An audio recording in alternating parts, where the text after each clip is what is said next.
problema, merong sagot na kisaya.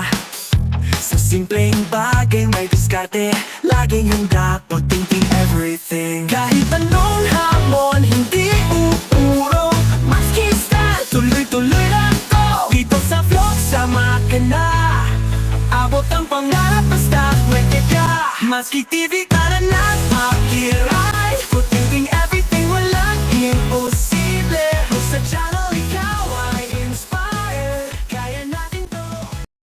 Ay, good morning guys. Meron tayong customer doon sa kapitbahay. Ayun, yung kapitbahay na yan, yun. Yung may motor na yan. Kagabi, tumawag sa akin, ay mahina na raw yung apoy nung kabila, bumibili ng burner. Ngayon guys, ito tinanggal ko na. Kagabi, tinanggal ko na yung burner niya. Yan, tapos may dala na akong second hand na medyo maganda pa. Tinesting ko muna yung kanyang kalan bago ko tinanggal to. Mahina apoy, gusto niya palitan to. Sabi ko sa kanya, walang problema dito sa burner mo, kasi kung mapapansin nyo guys, maayos naman, wala namang bara, wala namang nakaharang dyan. Gusto niya, dahil nakita niya yung dala kong burner, palitan na. Sabi ko, nay, kahit napalitan natin yan, mahina, wala namang problema dito. Kailangan malinis yung yung pinaka nozzle, yung ganito. Yan, kailangan malinis to.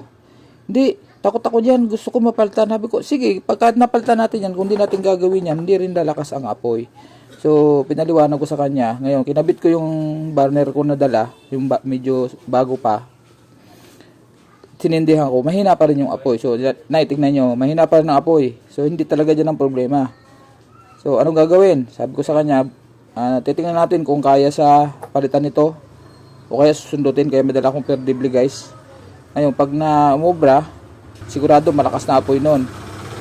Gusto ko ibalik to, ayaw niya. Hindi, ayaw ko pa rin yan, takot ako dyan. Sabi ko na wala namang problema, double banner yung kanyang kalan, ganito rin nakalagay, wala rin problema. Pero guys, samahan nyo ako at papaliwanag ko sa kanya uli at papakita ko sa kanya na ito lang ang problema. Gaganda na apoy niyan. Sasalpak ko pa rin to, papakita ko sa kanya. Gusto ko siyang kumbinsin na ito pa rin ang gamitin kasi sayang. Although yung sa akin kasi 150 yun. Pipilitan niya, sundin natin kung ano gusto niya. Pero ipaliliwanag ko pa rin sa kanya na walang problema yung kanyang burner. So tara guys, samahan nyo ako. So ito guys, sana tayo. Lapitan to guys, yan lang tapat lang.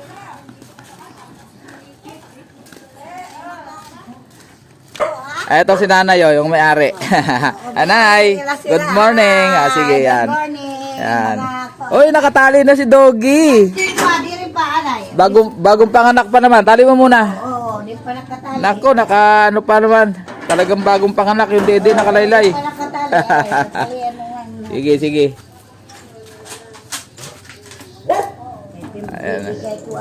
Ayun, pasok na tayo guys. Pasok na, kaya nila, katali na. Naka-ready na yung kanyang aso. Katali na Sunday. Siya na, at ako may phobia talaga ako sa aso. Sunday morning.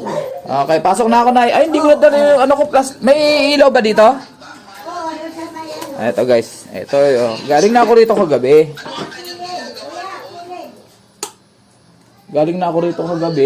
Sige, sandali So, ayun guys yung kanya. Ito lang, mataas-taas. Galing yan sa Lolo. Okay lang.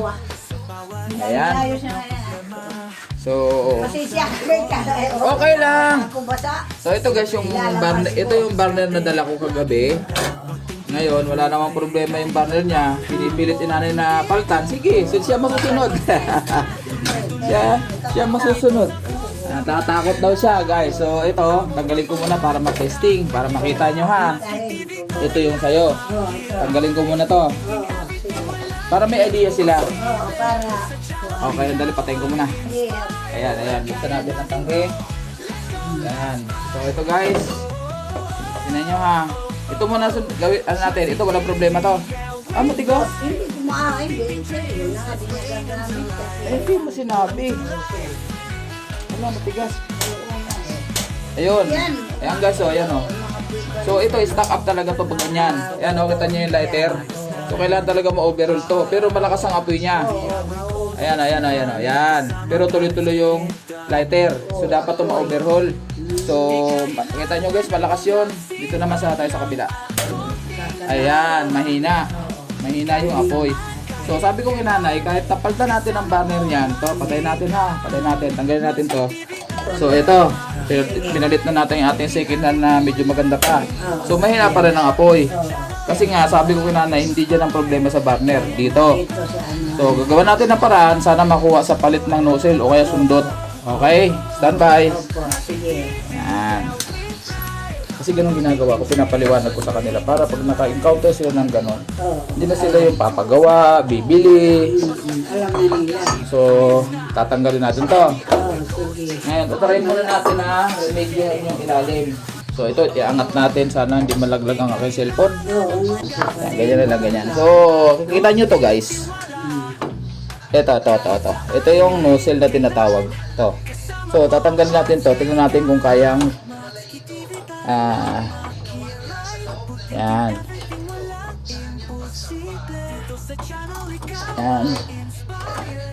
Ang gamit na labi dito, number 8 o kaya 9. Pero bihira yung 9, karamihan 8. So, ito, barado to jack. Yan, lambot pa naman.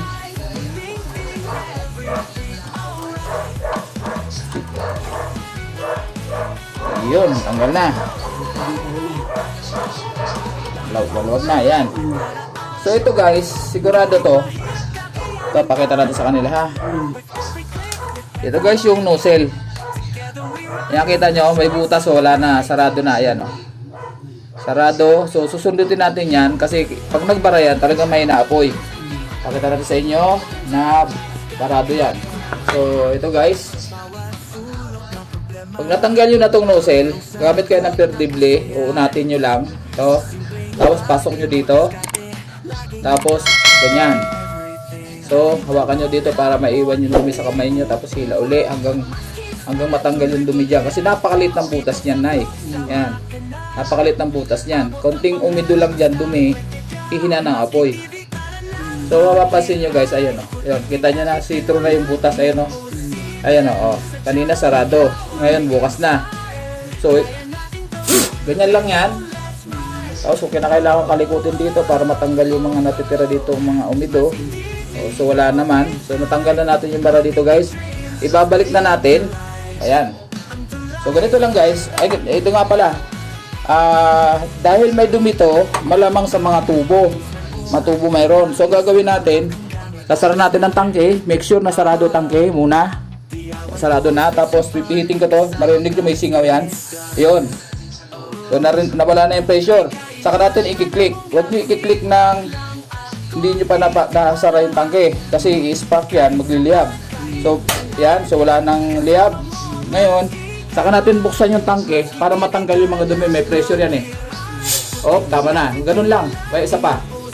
Huwag matagal para hindi mag-accumulate yung apoy, yung gas dito para pag hindi natin mamaya walang gas. Delikado kasi yun, baka mag-liyab. So, kabit na natin to.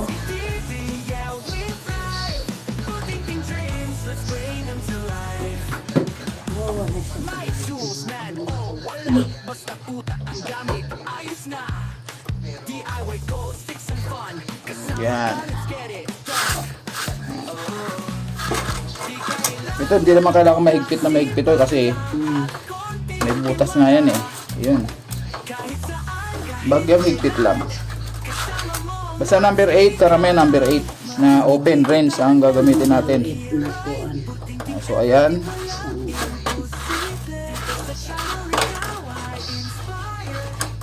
Ito lang natin ng bagya. Yun, mahigpit na. Tama na. Huwag masyadong mahigpit kasi malutong yan. Malutong yan. Pwedeng maputol yan. Ayan. So ito na. Yan guys, may problema tayo. Sensya na guys ha. Hindi ko pala na pindot yung video, hindi ko na i-play. Tinesting ko yung luma niyang burner. Malakas yung apoy. Hindi ko na pindot yung video, akala ko naka-record. So guys, pasensya na guys Pero nakita ng may-ari, syempre, nakita niya na malakas ang apoy, pero ayaw niya pa rin ng luma niyang burner. Ayan. So ito, lalagyan natin ng lock. Ayan. Ikabit na natin. Pero bago natin lagyan ng lock, testingin natin muna to kung match siya. Yun, ang ganda ng apoy guys, oh. Diba? So yung kanya, okay rin. Kaso ayaw talaga ni nanay. Ito ilagay natin. Siya ang customer, siya masunod. Pinakita lang natin sa kanya na walang problema yung burner. So lalagyan natin na lang. Kakapain ko na lang guys. Hindi ko na sa inyo papakita. Kasi nakakapa naman yan eh. Magaling tayo sa kapaan. Salay. Huwag ganon, huwag ganon. Sanay tayo sa kapaan. Kapaan ng kalaan. Yan ang trabaho natin eh. Siyempre kalaan, kabisado natin yan ay. Yan. Wala na kap. Ay, ito pala. Yan. Yan. Bato pa tayo. Okay. Nagbilag na. Wala, hindi ko makita. Maghanap ko yan. Ayan, so ulitin ko. Ayun. Tinutulak mo na ganyan. Tinutulak mo na para sa lighter. So na, wala nang problema. Oh, sige na. Kasay. Lagay na natin itong Yan. Yan ito. Bakit dalawa-dalawa? Pwede naman ito lang. Kasi may panahod na to. Ayun, ganyan o. Yan, oh. Pwede naman ganyan lang. Hindi mo na dublihin yun. Kasi gigiwang-giwang pa to. Yan o. Yan o. Madulas. Diba na? Samantala kung ito lang. Yan, hindi siya gagalaw. Diba? Itabi mo na lang to. Kasi delikado yun eh. Gagalaw-galaw eh. Diba? Oo, sige. Ayan, okay guys. Successful tayo at naintindihan na nanay. Tuwa na siya. Alin lang. Kasahin na yung nanay. Alin lang natin. Thank you very much. Yes, welcome Nay. At your service, Matsuki TV. Ayan.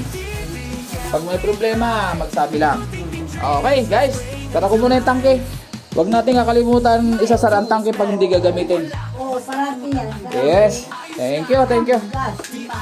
Thank you, Nay. Oh, sige, thank you. Salamat. Nag-visit ako ng kahapon. Andiyan lang tayo sa tapat eh. Alaala. Oo. Sige.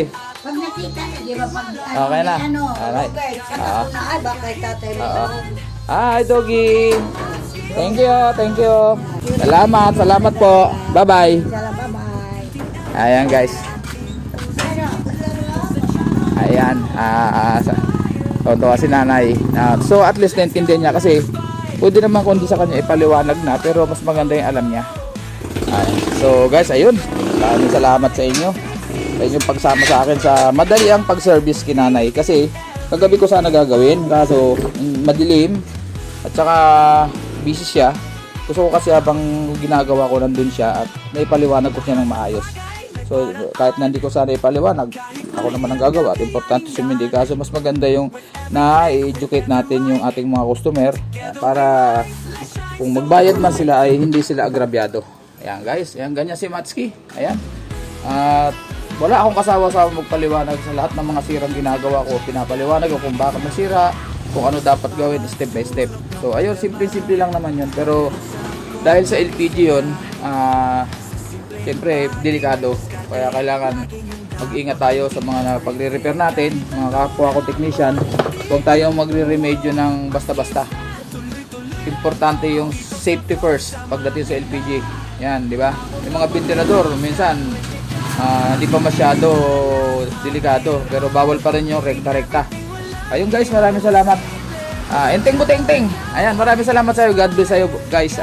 Si Inting Butingting, suportahan niya, napakasipag niyan. Napaka-pares magtrabaho. On the spot, kasi servicing ang ginagawa niya. On the spot siya magtrabaho, pinapakita detalyado kung paano gawin mga bagay-bagay na rini-repair niya lalo sa mga washing machine. So, siyempre, yung tropa niya, hindi ko na isa-isahin. Naalala ko lang kagabi kasi may upload si Kois. Shoutout sa iyo Kois. Sa lahat na magigiting natin ng mga technician na parehas magtrabaho. Walang daya, walang halong daya, step by step tutorial kung gumawa. At ayun guys, papasok ako sa bahay. Nag-overheat yung cellphone ko.